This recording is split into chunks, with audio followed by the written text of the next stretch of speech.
સુરતના વેસુ વિસ્તારમાં આવેલી હેપી એન્કલેવમાં ભીષણ આગની ઘટના સામે આવી છે.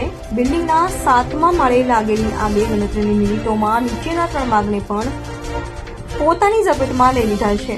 આ ઘટનાની ગંભીરતાને જોતા ફાયર બ્રિગેડની ટીમે તાત્કાલિક ઘટના સ્થળે પહોંચી ગઈ છે અને આગ પર કાબુ મેળવવાના સઘન પ્રયાસો કરી રહી છે.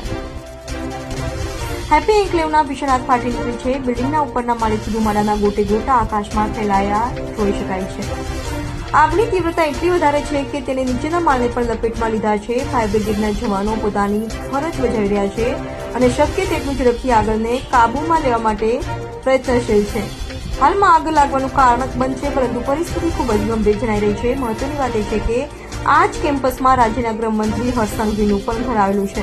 તો કે હાલમાં તેઓ ઘટના સ્થળે હાજર છે કે કેમ તેની કોઈ સત્તાવાર માહિતી મળી નથી, પરંતુ તેમના ઘરની નજીક આગની ઘટના બનતા તંત્ર દ્વારા વિશેષ તકેદારી રાખવામાં આવી રહી છે. ફાયર વિભાગ દ્વારા આગને વધુ ફેલાતી અટકાવવા માટે તમામ શક્ય પ્રયાસો હાથ ધરવામાં આવ્યા છે.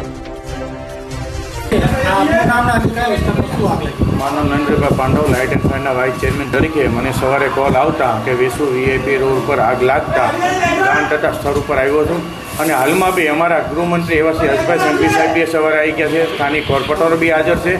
અને જે વીઆઈપી રોડ પર જે આવેલ છે એમાં 8, 9 અને 10 નંબરમાં જે આગ લાગતા અત્યારે હાલમાં કાબૂમાં થઈ ગયેલ છે અને કોઈ જાનહાનિ થયેલ નથી.